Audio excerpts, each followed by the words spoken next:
नमस्कार मित्रों, मैं सीके सावंत आप सभी को सीके सावंत मैथ पे हार्दिक स्वागत करता हूँ। आज हम लोग क्लास 12th के हिंदी चैप्टर 5 जो एक कहानी है, इसका नाम जो है रोज है।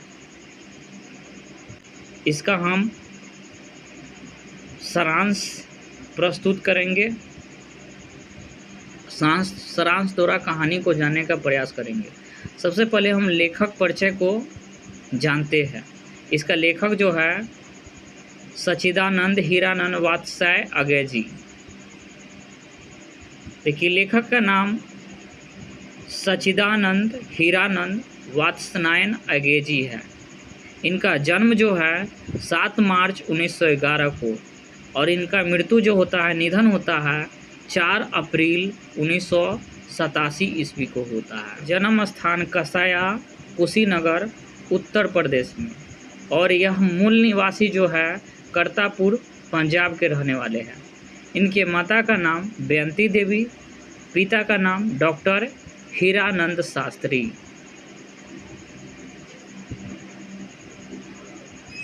इनका प्रारंभिक शिक्षा 4 साल लखनऊ में घर पर ही हुआ है।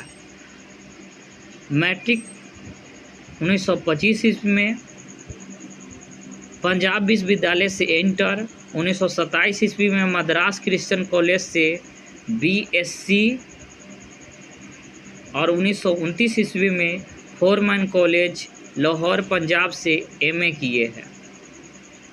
और ये क्रांतिकारी आंदोलन में गिरफ्तारी हो जाने से इनका पढ़ाई जो हो गया उस समय से बाधित हो गया, रुक गया। अब जानते हैं सारांश द्वारा इस कहानी को जानने का प्रयास करेंगे। देखिए, कहानी का नाम है रोज। इसका शीर्षक का नाम भी बोल सकते हैं। देखिए, रोज कहानी का लेखक अगेय जी है। इस कहानी का मुख्य नायिका मालती है। मालती अपने पति और बेटे के साथ एक पहाड़ी गांव में रहती है, जहां उसका पति सरकारी अस्पताल में एक डॉक्टर है। वह रूटीन के अनुसार घर आता है और खाना खाकर सो जाता है, फिर सुबह उठकर अस्पताल चला जाता है। वह अस्पताल में गैंग्रीन के डॉक्टर है। देखिए, मालती जो है कहाँ रहती है? एक पहाड़ी गांव में रहती है। वहाँ इसका पति है जो है सरकारी अस्पताल में डॉक्टर है। वो किस चीज़ का डॉक्टर है? गैंग्रीन का डॉक्टर। गैंग्रीन क्या होता है? एक प्रकार की घाव होता है, जो क्या होता है, छोड़ देने पर जो ऐसा घाव होता है जो धीरे धीरे बढ़ता ही रहता है। वैसी स्थिति में अंग को काट देना ही बेहतर माना जाता है।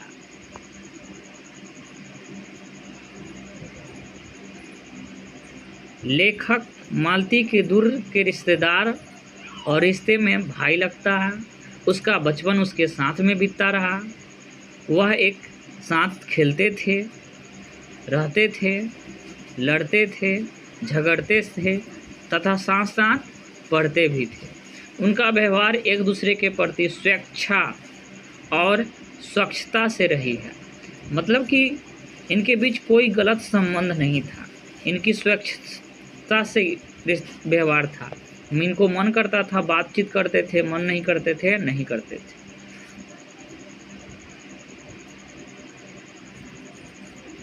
वे कभी बड़े या छोटे के बंधन में घिरे हुए नहीं थे।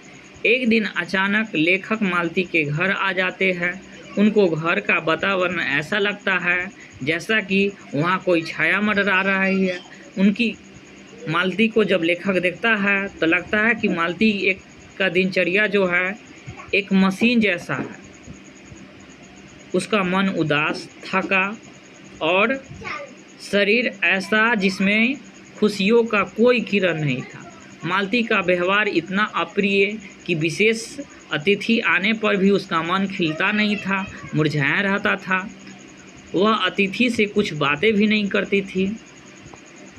उल्टे लेखक के प्रश्न का उत्तर संक्षेप में देती थी, यानी कि जो भी लेखक पूछते थे वो क्या करते थे, मालती संक्षेप में मतलब कि उत्तर देती थी, कोई चीज़ को डिटेल में नहीं बताती थी।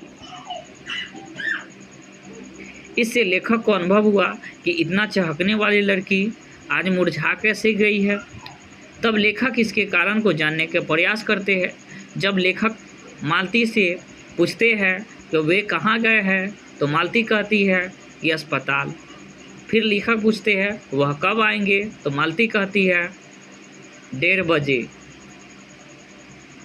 अर्थात वह रूटीन के अनुसार घर आते हैं और खाना खाकर सो जाते हैं, फिर सुबह उठकर अस्पताल चले जाते हैं। लेकिन मालती की स्थिति घर में नौकरानी की समान होती है। वह घर के सभी काम काज अकेले ही करती है। उसके पति आने पर 1:30-2 बज जाते हैं। खाना खिलाकर खुद वह 3 बजे खाती है। वो अपना स्वास्थ्य पर भी ध्यान नहीं देती है।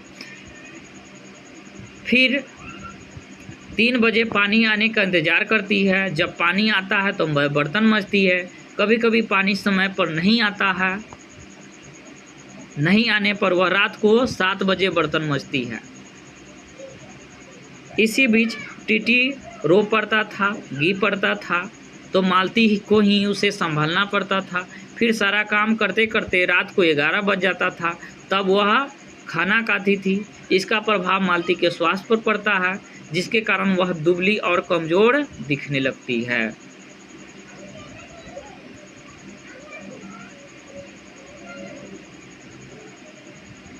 मालती जो है एक गृहस्थ जीवन जीती है अपने पति के साथ।